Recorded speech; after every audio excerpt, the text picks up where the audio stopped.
Hey guys, 7W Rocks here on the air, and thank you for watching the Saturday Night's Kickout, the show I do on Saturday nights. I have a lot of things planned today. I gotta do stuff at nighttime, so of course it's not nighttime. But yeah, I'm excited. Thank you for stopping for the show. We got a lot of things to talk about, going with Raw, Destination X, SmackDown, NXT, Ring of Honor even, and a lot of things more. And say hello to my friend. I actually won this out of the claw machine Monday, I think, and only thing I have to say to this, I did it for The Rock. Now, also before 30 minutes ago, I was in the theater watching Guardians of the Galaxy, and I'm not just saying this. Batista did an excellent job, and I know wrestlers aren't the best actors like The Miz and John Cena, but Batista did a really good job, and I definitely recommend it. It's a great movie and a really good superhero movie, and I would even put it up there with the Avengers. So it was that good, and let's get right into it. I'm gonna be talking about everything that happened between the week through Monday Night Raw and Destination X and SmackDown, and even more stuff. I'll get into it as I go along. But let's get right into it. Let's talk about Cesaro on a losing streak. You saw on, I believe, it was Raw, where he versus Cena in a really good match. I really enjoyed it, but I think all of us knew Cena was going to win because, if having Cena lose when he's going up against Brock would make him look really weak and bad. So I can see why they made Cesaro lose. I believe Cesaro lost on main event, but I forget who he faced. I'm trying to think who he faced, but I can't remember. But SmackDown, he lost again. He actually tapped out to Jack. Now, I don't know what they're doing with Cesaro, honestly. I always read that they are, making him this big guy, pushing him forward. They're going to make him the biggest face of 2014 along with Roman Reigns. But they kind of have him on this huge losing. They took him away from Paul Heyman, even though he's still technically friends with him. He just has a 1. He is on a big losing streak. I don't see how they're going to turn him around to make him this big face, but I wish they would do it soon. I actually read that since they're giving this big push to Roman Reigns, they don't have time to push Antonio Cesaro. So apparently the WWE can't push 2 people at the same time. But it seems like Cesaro's on this big losing streak, and I honestly don't know where it's headed. Let me know what you guys think, where he's headed. I honestly have no idea because I would like to think he's going to be this big superstar. His strength is amazing. He puts on great matches, but for some reason he's not getting wins. Kind of like Ziggler. But yeah, let me know what you guys think. And also, this wasn't even in my notes, but Daniel Bryan, I read this could be just internet speculation and rumors, but apparently Daniel Bryan will have his second surgery, and it's luckily it's not a shoulder surgery or a neck surgery. I'm sorry, not a neck surgery, but it's going to help it's like a surgery on his arm or something that will help him, heal faster, because right now he doesn't have like, I'm trying to think of the word. I'm trying to make it as sounding as doctorly as possible, but yeah, he doesn't have he can't really move his arm very well, and so. They're going to get another surgery, and apparently he's going to be out to January 2015. Now, that is a really long time, and I'm very surprised it's going to take that long. And honestly, I think he will come back sooner, hopefully, but I could see him, if he does come back in January, winning the Royal Rumble and then getting his place right back at WrestleMania. I honestly do see that happening. But wishes and prayers go out to Daniel Bryan, because that really sucks. January 5th, 2015, it's a long time. But let's get back on to Raw. Chris Jericho, he was like freaking 1999 Attitude Era Jericho. He cut a promo on Stephanie McMahon, calling her, saying orange is the new black, for her being a jailbird in the prison, that last episode of Raw. And he's, saying the Cops theme song and stuff, and I just thought that was funny. And Chris Jericho, he's great at promos, and I just think it was a promo that really got the fans into it, that he hasn't done in a very long time. He's great on promos, but this was like 1999 Attitude Era Jericho, and I really enjoyed it. Also, this is the title of the video, A Streak Broken, one of the saddest days in pro wrestling history. No, I'm not talking about The Undertaker's streak being broken. I'm talking about 17 and Bo Dallas' streak being broken on Raw, and that was the worst moment ever. It was horrible, but just kidding. Bo Dallas, he's 17-0, 17-0, and R-Truth got the win over him, got a surprise victory, and Bo Dallas snapped. He just beat the crap out of him. He did that double underhook, spike DDT to him, and that's something I've really wanted to see out of Bo Dallas. I still want to see him as that smart alecky, making fun of wrestlers without blatantly saying it. But but also being like pissed off. That's how he was in NXT. He would, he was this lucky, happy-go-lucky guy, and then if somebody pissed him off, he just beat the crap out of him. And that's really what I want to see Bo Dallas. Also, Bo Dallas lost on SmackDown again to R-Truth. He was disqualified, and I think he just beat down R-Truth. So giving the streak to break for R-Truth, I don't think was the best thing they could have done, because I honestly don't think it's going anywhere. I don't see, R-Truth versus Bo Dallas at SummerSlam. It could happen, but I just don't think it's something anybody's really interested in. But I would have liked this to be broken by somebody else. But it made a good moment and a funny moment at that. So the big Raw ending, Stephanie McMahon accepts Brie Bella's challenge at SummerSlam. She slapped the heck out of her, and it was a crazy moment. It's one of those moments where, a diva, Brie Bella, and it's a storyline with her involved in it that's really got the fans behind it, and I think that's great. I talked about it in a video I made, and I'm really looking for this match. Hopefully it's not a swerve where it's going to be no disqualification, and then the heel locker room of the divas come out and they beat up Brie or Nikki. I think they are planning on turning Nikki Bella on Brie. I think it's going to be a heel turn by Nikki, and I do think. Apparently, I've been reading that Night of Champions is actually going to be a bigger pay-per-view than SummerSlam because of the network, how they want people to subscribe back. They don't want to lose any, of their subscribers. So they want it to have Night of Champions, which is the cutoff one, which is like, I think before it cuts off and, you can leave it, you can leave the network or you can stay on it. So I think they're going to make Night of Champions awesome. So I think it will be a heel Nikki Bella versus Brie Bella at Night of Champions. I really do think that's going to happen. And let me know what you guys think of it. And, but Stephanie McMahon versus Brie Bella has been a really good match. It's been more than 10 years since Stephanie's fought in the ring, and I'm very excited for her. Very excited to see how she does in the ring. And I think it could be a good match, but we'll see where it goes. But moving on, NXT TakeOver 2 was announced. And yes, it's same exact name, NXT TakeOver. It's a NXT pay-per-view, and it's gonna air on September 11th. Yes, 9/11. So TakeOver is gonna be awesome. I'm really enjoying it. I know usually on an NXT pay-per-view, whoever like either wins or loses, when they win, it makes a big star out of it. I'm talking about like Adrian Neville beating Bo Dallas in that ladder match. That made a star out of Adrian Neville, and that led to Bo Dallas leaving and going to Raw. So I think somebody's gonna beat Charlotte for the NXT Divas Championship, and so Charlotte will go to the main roster. I am really hoping Sami Zayn goes to the main roster out of this, but whoever loses in a big match, let's say for the title, let's say it's like Adrian Neville versus Sami Zayn or something like that, or Adrian Neville versus Tyler Breeze. One of those guys, whoever loses, I think, is going to the main roster. But we'll see where it leads. But I'm very excited for NXT TakeOver. I actually didn't watch NXT this week because I saw the card for it, and it just looked like such a boring pay-per-view. I'm not going to lie. It looked like such a boring event. The main event was Adam Rose versus Tyson Kidd, and I might just skip that NXT episode because that looks really boring. But we'll see where it is. And on SmackDown, we saw two matches that are been announced for SummerSlam. Swagger versus Rusev in the flag match. That will be cool to see. It's great to see a flag match. I see Rusev winning this one, but I see the streak continuing, and I still stand by it. I think John Cena will be the first guy to beat him. We'll see. And then Orton laid out the challenge. He challenges Roman Reigns at SummerSlam. That will be I don't think it'll be a good match, to be honest, but I think it'll be interesting to see how Roman Reigns finally does in a singles match. If you think about it, Roman Reigns has not been in the singles match, like a big singles match, like, big main event.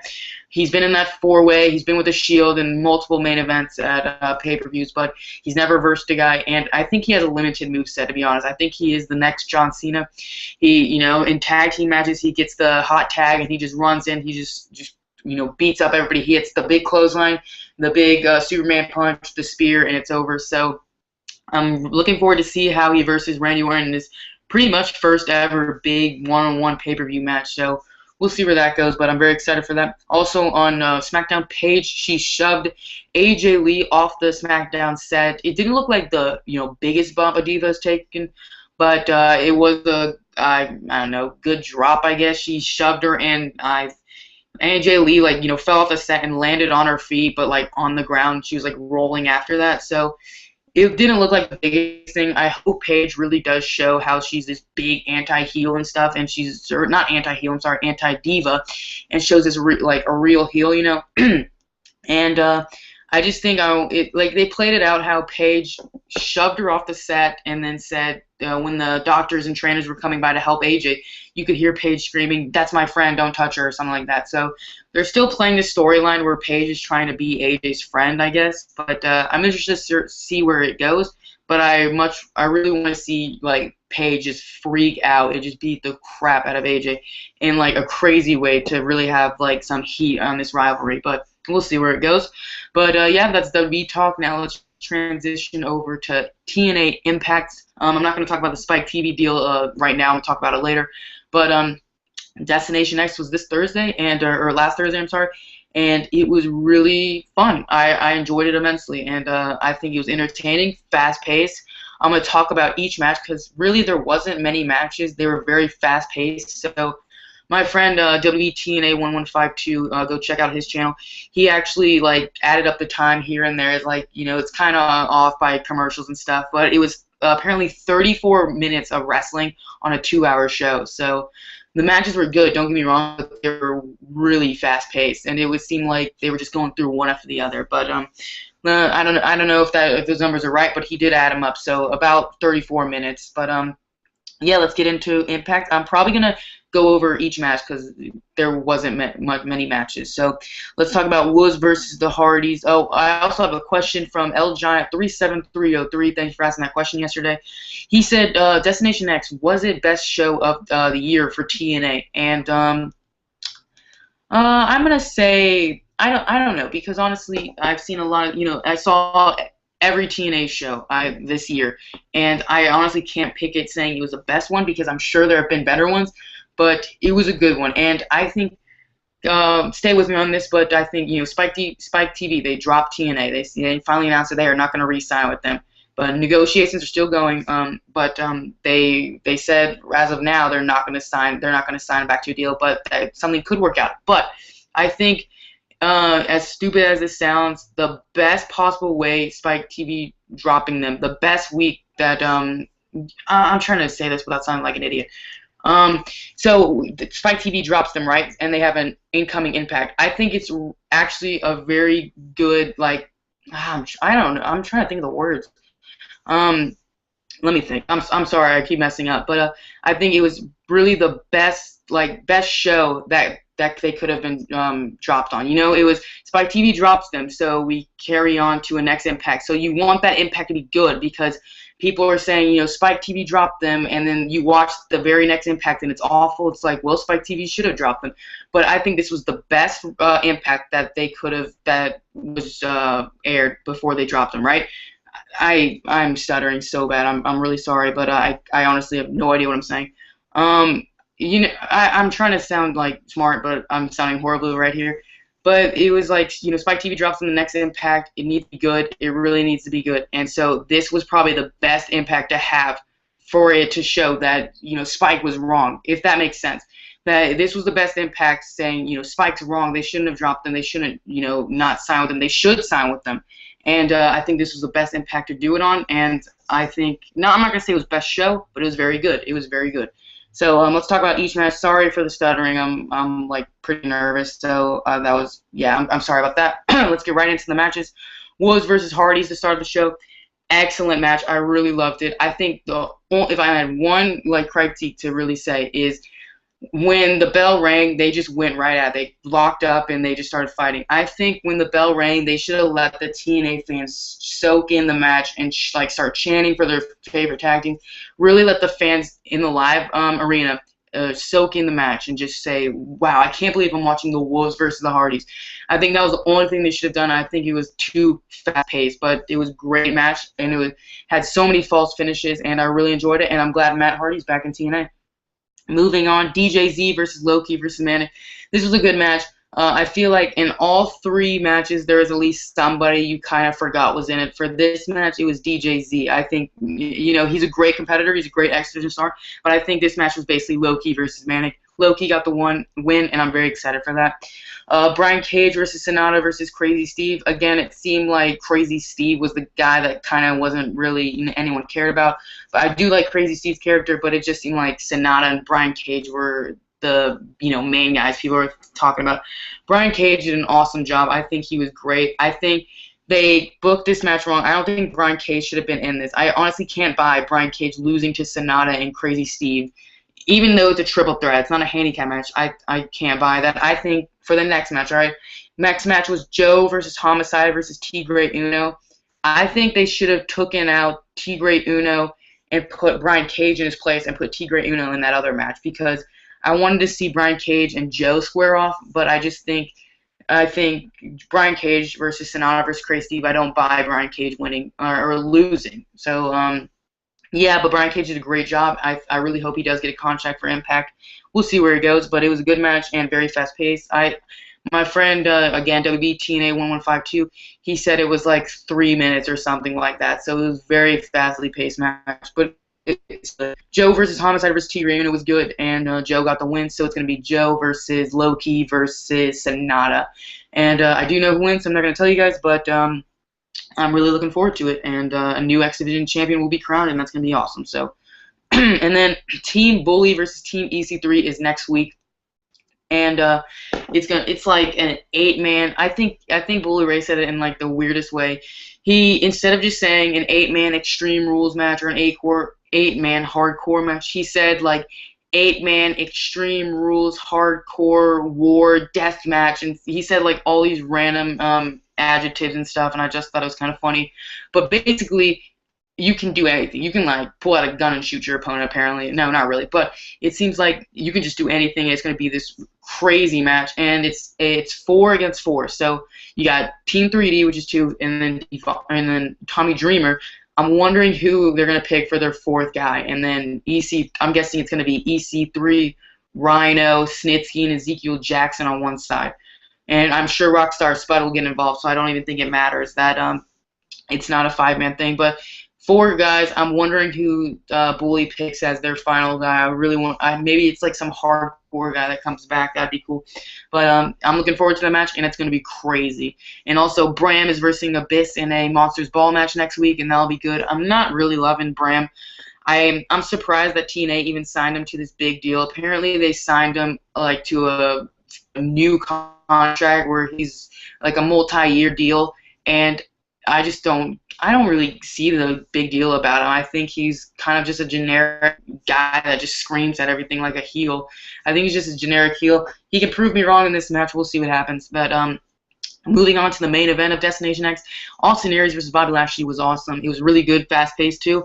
And Aries took a horrible bump where he dove through the ropes, did a suicide dive, and Bobby Lashley moved out of the way, and he just hit his throat and sternum on the guardrail, and it looked awful. And Bobby Lashley speared him, and that was that. So Bobby Lashley, I'm really liking his reign. I wish he would talk more. I know that he's not the best mic skills, but I really hope they would let him talk more. I know Brock Lesnar doesn't have the best mic skills, but he still talks a lot, so I think, not a lot, but you know what I mean. But Aries put on a good effort, but Lashley, I honestly don't see Lashley losing the belt until Bound for Glory. I think it will be the main event will be Rude versus Lashley. I still am hoping on that match, but we'll see where it goes. Also, TNA did a vigilante where it was Who is H? They showed like this like weird like name, and all these letters were going by, so you couldn't tell what the name was, but I think it was 5 letters, and the first one was H, and it was this person wearing like this, from the Dark Knight Rises, the Bane mask. It looked just like that, and apparently it's this female wrestler named Jessica Havoc or something like that, and I looked her up on Google, and her Wikipedia page showed her with a mask just like that, so I'm thinking it's a female, knockout coming. I would have liked it to be, a big, like, a crazy heel or something like that, or like, a male wrestler, but a heel or woman wrestler would be cool too. So, and I'm very excited to see. Apparently, this girl's like really like crazy and stuff, and like good in the ring, I guess. But we'll see where it goes.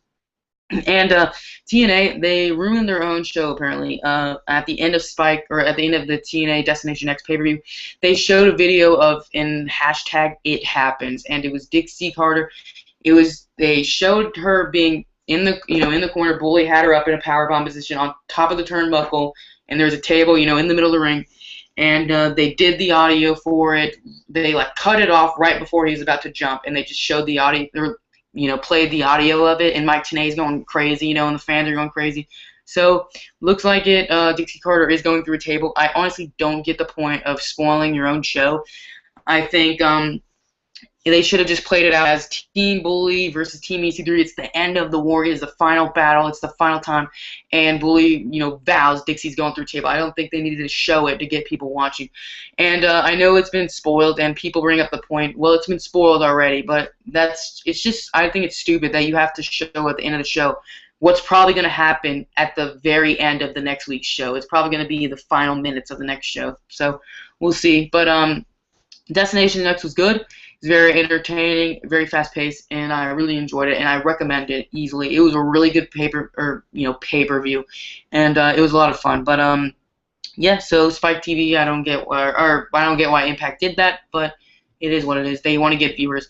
Also, Spike TV deal, they did drop Impact, they dropped TNA. They say they are not going to sign them back, and in October when their contract finally does expire, but. And apparently Vince Russo was fired. He said that the TNA told Spike that Vince Russo wasn't working for the company when in fact he was. And then Vince Russo said on Twitter that they came up to him and said, you might want to take a break, let the, all this, promotion and crap die down, or this media stuff die down. And on Twitter, he said they came up to him and said that, and he just said, "No, I quit. I'm leaving." And but apparently, word going around is that he actually got fired. But I'm not gonna act like I know something backstage and behind the business, because I don't. But it looks like he says he quit, and they say they fired him. I just think it was just a bad idea to say to your people that are giving you a TV deal that somebody's not working there when in fact he is. I just think, how could that have not possibly gone wrong? But yeah, so it is what it is. I do think Spike TV. I honestly don't think Spike TV are going to sign back with them, but I do think someone else will easily pick them up when the contract expires. But we'll see what happens. Time to do my kick-out segment and talking about all this negativity in the wrestling world and stuff. And I just want to talk about the positives and stuff, and basically show why this week was so great. We had John Cena versus I'm going to talk about match of the week later. So John Cena versus Cesaro was a fantastic match. We saw Chris Jericho versus Seth Rollins, a fantastic match. And then we saw Destination X, all had great matches. And it was a really fun wrestling week. It was really good. Destination X was a great pay-per-view. And it was so fun and just entertaining. It's one of those shows where you really don't have to listen to the storylines. You can just watch it, and it was great. But apparently 30 minutes of the wrestling, that's kind of bad. But still, fun pay-per-view. Raw was doing great. It's setting up to SummerSlam. I'm so excited for SummerSlam, and I know next week you have Impact to look forward to, because so many crazy matches like Team Bully versus Team EC3, Bram versus Abyss, and there's one other match I can't even remember. Apparently, in the upcoming weeks of TNA, it's going to be the Hardy Boys versus the Wolves versus Team 3D, a three-way tag team match for the tag team championships. So that you have to look forward to. So wrestling's been great this week, and I really enjoyed it. As of match of the week, L Giant 37303 asked this: what was the Hardys versus the Wolves match of the week? I'll answer now. Also, go check out his channel if you want to save money, and that's always great, saving money. But Hardys versus Wolves, I'm gonna have to give it match of the week. It was just so entertaining, so fun to watch. Cesaro versus John Cena was an honorable mention. Jericho versus Rollins was an honorable mention. But yeah, I have to give it to Hardys versus Wolves. It was such a great match, and I really enjoyed it. So thank you for watching. Sorry I went over. Sorry about that mess up and all those stuttering in the middle. I really apologize for that. But I'll get better at this. So thanks for watching. Like, comment, subscribe, all that good stuff. Follow me on Twitter at 7WBRocks. And yeah, wrestling is awesome, and I just love it so much. So thank you for watching. As always, have a nice day. Thank you, guys.